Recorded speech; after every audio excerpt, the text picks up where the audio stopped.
كلامه المجيد والفرقانه الحميد. أعوذ بالله من الشيطان الرجيم. بسم الله الرحمن الرحيم.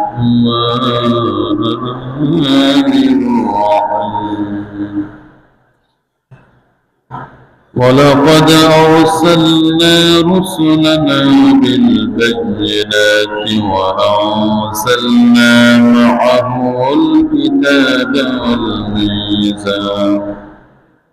والميزان ليقوم الناس بالقسط وأنزلنا الحديد فيه بأس شديد ومنافع للناس وليعلم الله من ينصره ورسله بالغيب إن الله قوي عزيز.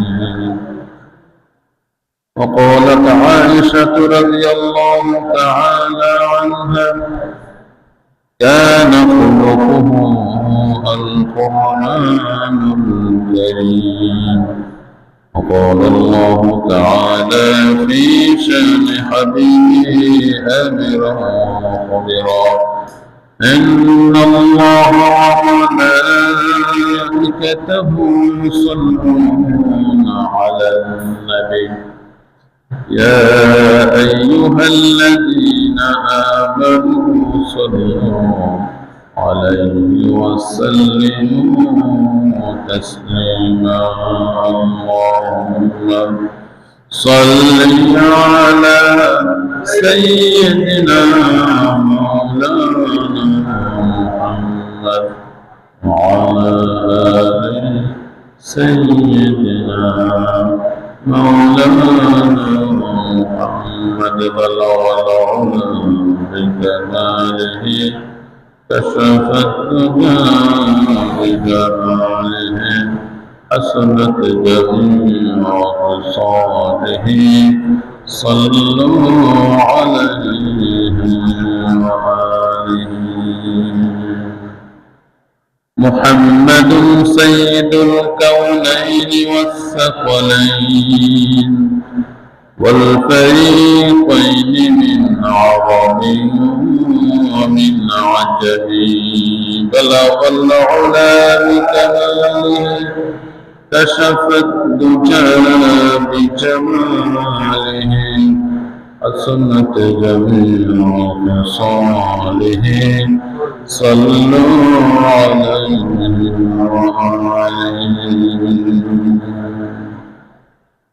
سبحانك لا علم لنا إلا ما علمتنا إنك أنت العليم الحكيم. رب اشرح لي صدري ويسر لي أمري واحلل عقدة من لساني يفقهوا قولي. معذر محترم حضرات مسلمين الكرام السلام عليكم ورحمة الله وبركاته.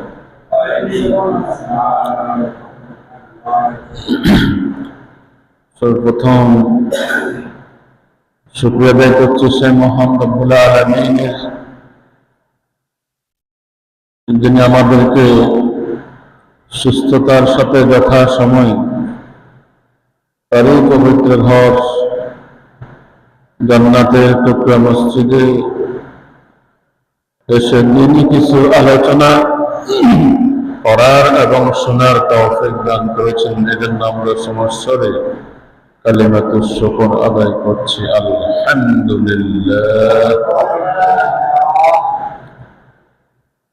দুরূদ সালাম প্রেরণ করছি সাইয়্যিদুল মুরসালিন রাহমাতুল লিল আলামিন খাতামুন নবিয়্যিন মুহাম্মদুর রাসূলুল্লাহ সাল্লাল্লাহু আলাইহি ওয়াসাল্লাম প্রতি, যার আনিত মহাগ্রন্থ আল কোরআন আমাদের জীবনের সংবিধান। আল্লাহর এই জমিন, আল্লাহর দ্বীন কায়েমের জন্য যে সমস্ত শুহাদায়ে আজমাইন তাদের জীবন দিয়ে শাহাদাতের অমীয় পেয়ালা পান করেছেন, তাদের শাহাদাতের সর্বোচ্চ মর্যাদা কামনা করছি। সম্মানিত হাজিরিন, আল্লাহ রাব্বুল আলামিন আমাদেরকে আখিরি জামানার পয়গম্বর মুহাম্মদুর রাসূলুল্লাহ সাল্লাল্লাহু আলাইহি ওয়াসাল্লামের উম্মত করেছেন। আমাদের পক্ষ থেকে কোনো আবেদন ছাড়াই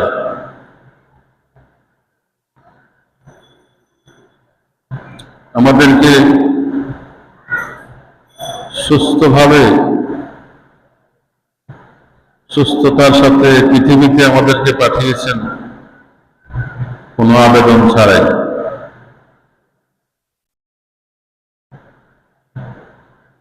এই সুস্থতার নেয়ামত কত বড় নেয়ামত! শেষ নবীর উম্মত হওয়ার যে নেয়ামত, অনেক বিশাল নেয়ামত। এই নেয়ামতের শুকরিয়া যদি আমরা সারা জীবন সিজদায় পড়ে থাকি, তাহলেও আমরা এই নেয়ামতের শুকরিয়া আদায় করতে পারব না। আল্লাহ রাব্বুল আলামিন তার প্যারা হাবিবকে এই দুনিয়াতে পাঠিয়েছেন। তার মূল দায়িত্ব ছিল নবুয়ত এবং রিসালাতের অমীয় বাণীগুলি মানুষের মাঝে প্রচার করে দেয়া। আল্লাহ রাব্বুল আলামিন ইরশাদ করেছেন, فاصدع بما تؤمر وأعرض عن المشركين। রাসূল, আপনি যে সমস্ত বিষয়ে আদিষ্ট হয়েছেন, আপনার উপরে যা নাজিল হয়েছে,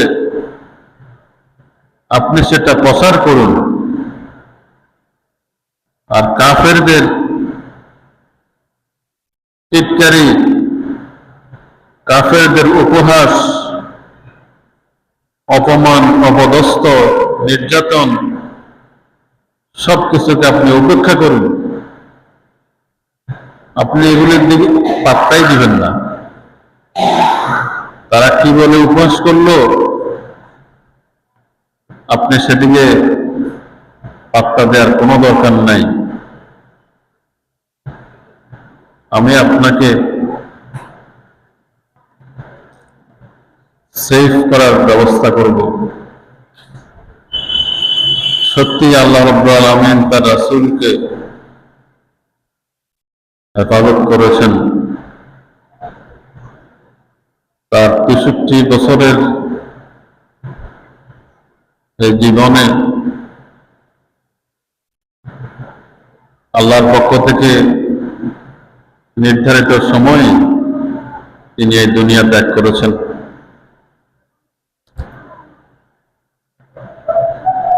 রাসূল সাল্লাল্লাহু আলাইহি ওয়াসাল্লামের আগমনে আরেকটি উদ্দেশ্য ছিল মানুষের মাঝে ন্যায় ও ইনসাফ প্রতিষ্ঠা করা। আর ন্যায় এবং ইনসাফ এটা প্রতিষ্ঠা করতে গেলে আল্লাহর পক্ষ থেকে নাজিলকৃত কোরআনুল কারীমের মাধ্যমেই একমাত্র সম্ভব।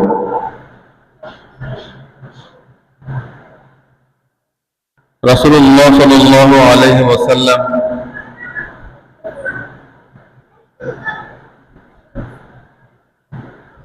তার রাসূলের মাধ্যমে রাসূলুল্লাহ সাল্লাল্লাহু আলাইহি ওয়াসাল্লাম এমন কিছু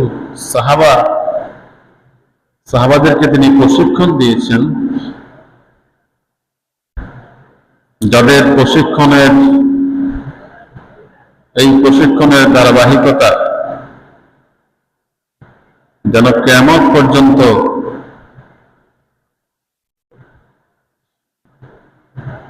বংশানুক্রমে স্তর বাই স্তর যেন শিক্ষা এবং প্রশিক্ষণের সে ব্যবস্থা থাকে। কুরআনুল কারীমে সে বিষয়ে আল্লাহ রাব্বুল আলামিন ইঙ্গিত করেছেন, যেহেতু ইলমে ওয়াহীর অবতীর্ণের প্রথম শব্দটাই হচ্ছে ইকরা। গারে হেরাতে মুহাম্মদুর রাসূলুল্লাহ সাল্লাল্লাহু আলাইহি ওয়াসাল্লামের উপরে যে ওহী নাযিল হয়েছে সেই ওহীর প্রথম শব্দ হচ্ছে ইকরা। হে রাসূল, আপনি পড়ুন। আর এই শিক্ষা, এই প্রশিক্ষণ আল্লাহ রাব্বুল আলামিন তার রাসূলকে শিক্ষা দিয়েছেন। রাসূলুল্লাহ সাল্লাল্লাহু আলাইহি ওয়াসাল্লাম ইরশাদ করেছেন, আল্লামানি রব্বি ফাআহসানা তা'লিমি আদাবানি রব্বি ফাআহসানা তা'দীবি। আমার রব আমাকে শিক্ষা দিয়েছেন। রাসূলের দুনিয়ায় কোনো শিক্ষক ছিল না। দুনিয়ার কোন মানুষের কাছে যদি শিক্ষা গ্রহণ করতেন তাহলে তিনি তার কাছে ছোট হয়ে যেতেন। আল্লাহ তার রাসূলকে ছোট করান নাই কারো কাছে। আল্লাহ রাব্বুল আলামিন সরাসরি তার রাসূলকে শিক্ষা দিয়েছেন। রাসূল সাল্লাল্লাহু আলাইহি ওয়াসাল্লাম সে কথাটাই আমাদেরকে বলেছেন, আল্লামানি রব্বি ফাআহসানা তা'লিমি।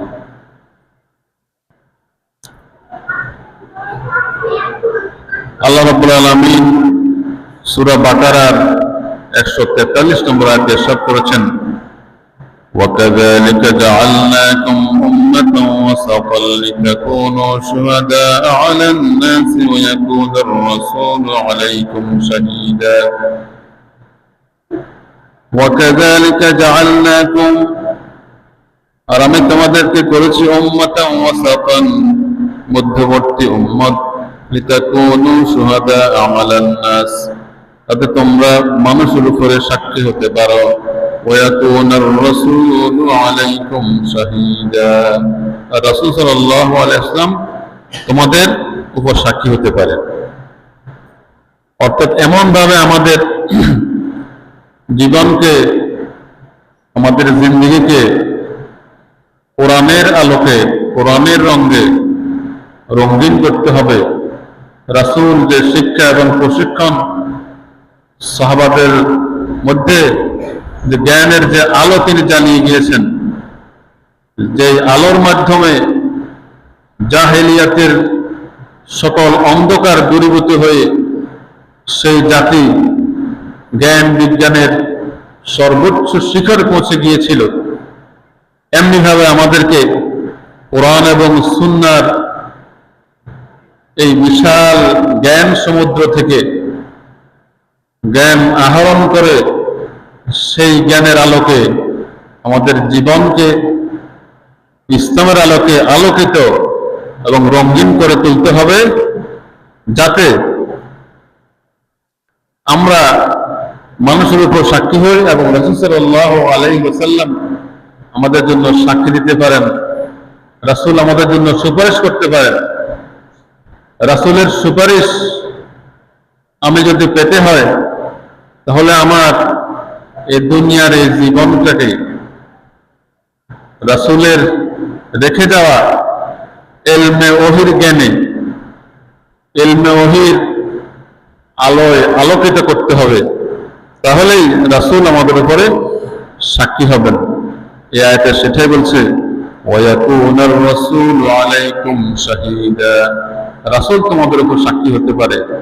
রাসূল যাতে আল্লাহর কাছে সুপারিশ করতে পারে, সাক্ষী দিতে পারে যে হে আল্লাহ, আমার এই বান্দারা আমার ইন্তেকালের পরেও হেদায়েতের উপরে, কোরআন এবং সুন্নাহর উপরে অটল ছিল। এই জন্য কোরআন এবং সুন্নাহ আমাদের জীবনের গাইডলাইন হিসেবে, জীবনের সংবিধান হিসেবে আল কোরআনকেই আমরা গ্রহণ করতে হবে। আল্লাহ রাব্বুল আলামিন সূরা হাদীদের 25 নম্বর আয়াতে ইরশাদ করেছেন, লাকাদ আরসালনা রুসুলানা বিল বায়িনাতি ওয়া আনসালনা মা'আহুমুল কিতাবা ওয়াল মিজান লিয়াকুমা আন-নাসু বিল কিসত। লাকাদ আরসালনা রুসুলানা বিল বায়িনাত, আমি নবী রাসূলদেরকে প্রমাণ সহকারে পাঠিয়েছি, দলিল প্রমাণে সহকারে পাঠিয়েছি। ওয়া আনসালনা মা'আহুমুল কিতাবা ওয়াল মিজান, এবং তাদের সাথে আমি পাঠিয়েছি কিতাব। রাসূল পাঠিয়েছি, রাসূলের সাথে কিতাবও দিয়েছি। লিয়াকুমান নাসু বিল কিসত, যাতে তিনি মানুষের মাঝে ইনসাফ প্রতিষ্ঠা করতে পারেন। লিয়াকুমান নাসু বিল কিসত, তাহলে রাসূল প্রেরণের আরেকটি উদ্দেশ্য আমরা পেলাম সূরা হাদীদের 25 নম্বর আয়াতে, মানুষের মাঝে ন্যায় এবং ইনসাফ প্রতিষ্ঠা করা। যে ইনসাফ প্রতিষ্ঠার জন্য রাসূলুল্লাহ সাল্লাল্লাহু আলাইহি ওয়াসাল্লাম নবুয়ত প্রাপ্তির পূর্বেই হিলফুল ফুজুল গঠন করেছিলেন, কিন্তু ইলমে ওহীর সংস্পর্শ না থাকার কারণে সেই চেষ্টা ব্যর্থ হয়েছে। পরবর্তীতে যখন মুহাম্মদুর রাসূলুল্লাহ সাল্লাল্লাহু আলাইহি ওয়াসাল্লাম আল্লাহর পক্ষ থেকে ইলমে ওহী যখন প্রাপ্ত হয়েছেন, কুরআনুল কারীম যখন তার উপরে নাযিল হয়েছে, সে কোরআনের আলোকে যখন তিনি চেষ্টা করেছেন মানুষের মাঝে ইনসাফ প্রতিষ্ঠার জন্য, সে ইনসাফ প্রতিষ্ঠা করতে তিনি সক্ষম হয়েছেন। সেই ইনসাফের রাষ্ট্র, কল্যাণ রাষ্ট্র, ইসলামী রাষ্ট্র তিনি প্রতিষ্ঠা করে আমাদেরকে দেখিয়ে দিয়েছেন। وَأَنزَلْنَا الْحَدِيدَ فِيهِ بَأْسٌ شَدِيدٌ وَمَنَافِعُ لِلنَّاسِ, এবং আল্লাহ বলছেন আমি তোমাদের উপরে, তোমাদের জন্য নাযিল করেছি হাদিদ, লোহা। যেই লোহার মধ্যে কি রয়েছে? বাসুন শাদীদ, প্রচন্ড শক্তি, প্রচন্ড ক্ষমতা। ওয়ামানাফিউ লিন-নাস, এবং মানুষের জন্য উপকার, বহুবিধ উপকার রয়েছে এই লোহার মধ্যে। আপনি দেখবেন যত মারণাস্ত্র রয়েছে, সকল অস্ত্রের মধ্যে কিন্তু লোহা রয়েছে। এই লোহা এত প্রচন্ড শক্তিশালী, লোহা দিয়ে দা তৈরি হয়, দা, কুড়াল, খন্তা, কোদাল, যা দরকার আমাদের দৈনন্দিন জীবনে অনেক কিছু তৈরি হয়, এই লোহা আল্লাহ নাযিল করেছেন। وَلِيَعْلَمَ اللَّهُ مَن يَنصُرُهُ وَرُسُلَهُ بِالْغَيْبِ إِنَّ اللَّهَ قَوِيٌّ عَزِيزٌ। আল্লাহ রাব্বুল আলামিন এতে বলছেন যে রাসূল পাঠিয়েছেন কিতাব সহকারে, কি জন্য? ইনসাফ প্রতিষ্ঠার জন্য। এবং আরেকটা জিনিস আল্লাহ জানার জন্য, ওয়ালিয়া'লামাল্লাহু, আল্লাহ কথা জানার জন্য, মাইয়ানসুরুহু, কে তার রাসূলকে সাহায্য করে, ওয়ারুসুলাহু, এবং তার রাসূলদেরকে কারা সাহায্য করে, বিল গায়ব, আল্লাহকে না দেখে। আল্লাহকে না দেখেও আল্লাহ যে রাসূলকে তার প্রতিনিধি হিসেবে পাঠিয়েছেন, তার রাসূলকে কারা কারা সাহায্য করে আর কারা কারা রাসূলের বিরোধিতা করে, আল্লাহ এটা দেখার জন্য। ইন্নাল্লাহা কাওয়িয়্যুন আযীজ, নিশ্চয় আল্লাহ রাব্বুল আলামিন শক্তিশালী এবং পরাক্রমশালী। সম্মানিত হাজিরিন, তাহলে এই দুনিয়ার জীবনে রাসূলের আদর্শ থেকে আমাদেরকে আদর্শবান হতে হবে। এবং আমরা দুনিয়াতে কি করছি, আল্লাহ কিন্তু সেটা অবলোকন করছেন, দেখছেন। আল্লাহ সেটাই বলছে যে আমি তোমাদেরকে দেখতেছি, আমি জানার জন্য যে কারা আমার ইসলামের পথে চলো আর কারা ইসলামের বিরোধিতা করো। এটা আমি দেখার জন্য রাসূল পাঠিয়েছি।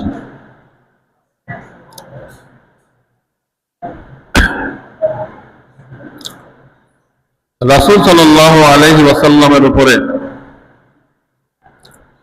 কোরআন নাযিলের আরেকটি উদ্দেশ্য, এই দুইটা উদ্দেশ্য গেছে।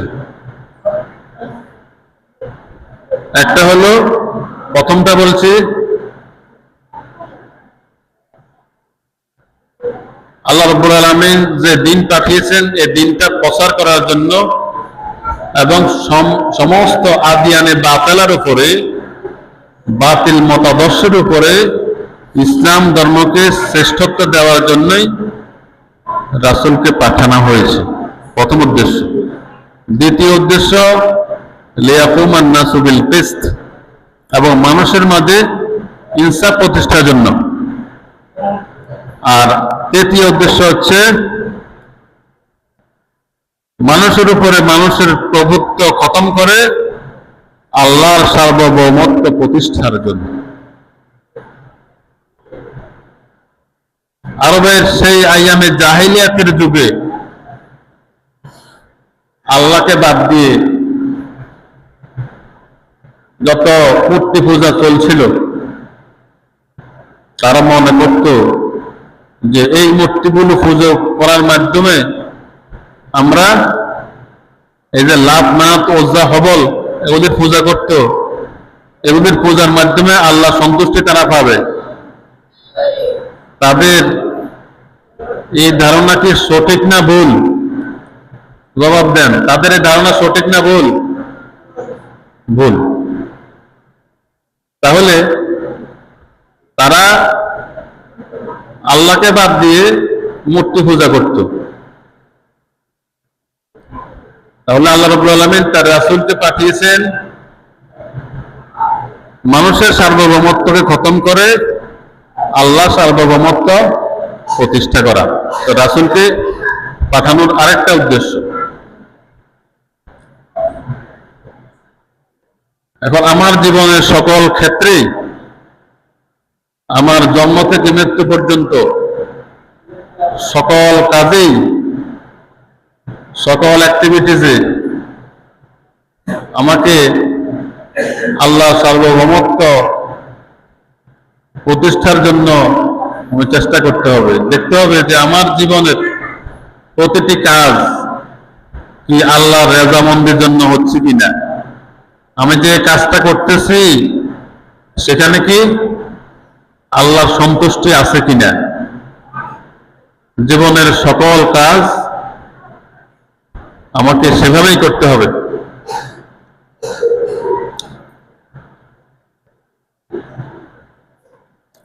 যেহেতু আল্লাহ রাব্বুল আলামিন আমাদেরকে যে ইসলাম দিয়েছেন,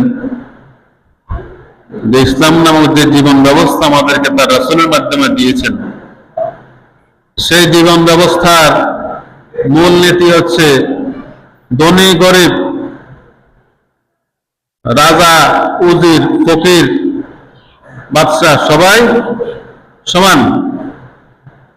নামাজের মধ্যে সবাই এক কাতারে দাঁড়ায় নাকি রাজাল্লাহ ভিন্ন সব আসেনি?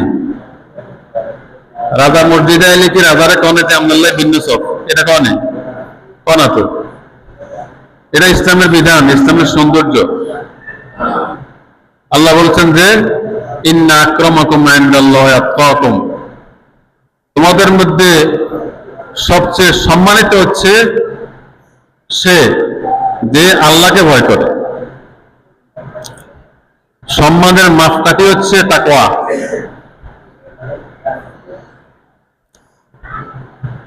সূরা আল ইমরানের 14 নম্বর আয়াতে আল্লাহ রাব্বুল আলামিন ইরশাদ করেছেন,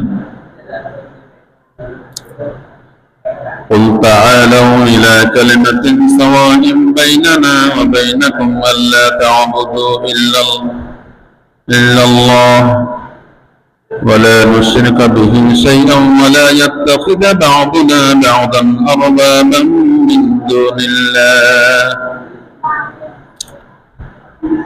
আরবের সে জাহিলি সমাজে মুহাম্মদুর রাসূলুল্লাহ সাল্লাল্লাহু আলাইহি ওয়াসাল্লাম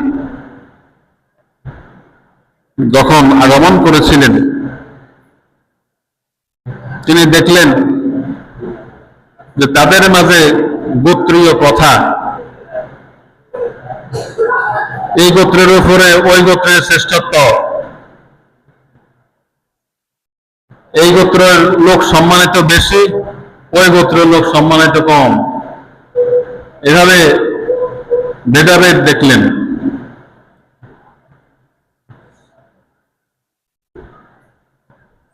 তখন রাসূল আল্লাহর পক্ষ থেকে এই বিধান নিয়ে আসলেন, ইন্না আকরামাকুম ইনদাল্লাহি আতকাকুম।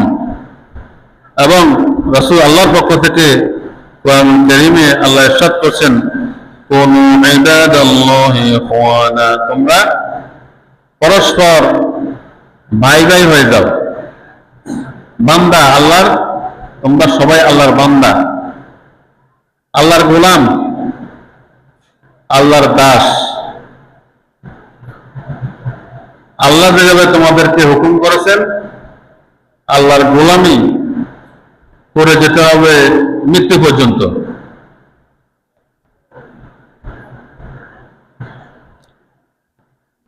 এবং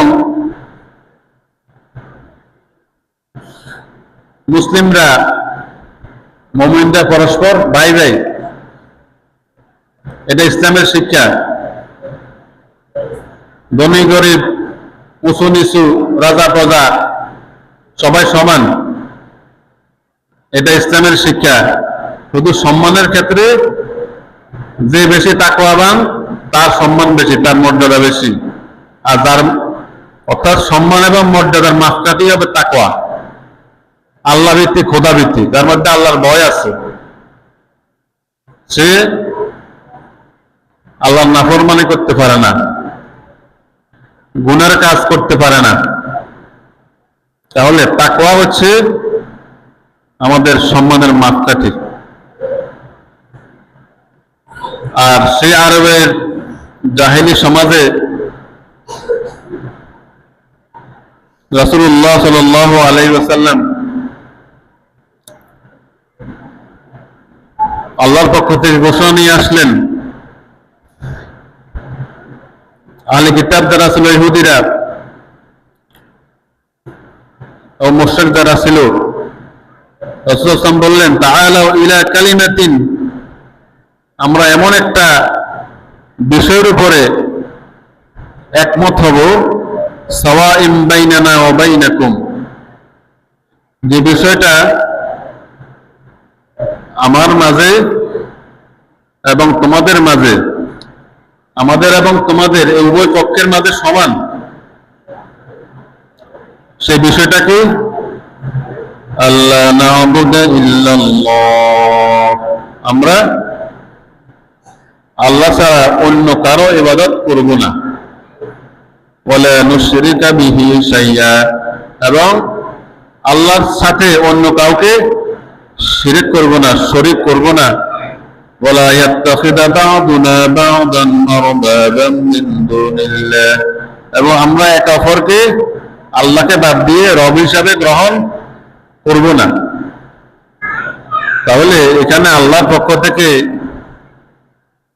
এই যে সূরা আলে ইমরানের 14 নম্বর আয়াতে আল্লাহ বলছেন, আয়াতের শেষ অংশে, ওয়ালা ইয়াত্তাখিযা বা'দুনা বা'দান আরবাবাম মিন দুনিল্লাহ, আমরা পরস্পরকে রব হিসেবে গ্রহণ করব না আল্লাহকে বাদ দিয়ে। তাহলে এখানে রব অর্থ কি? রবের অনেকগুলো অর্থ হতে পারে। রব অর্থ, আল্লাহ আমাদের রব।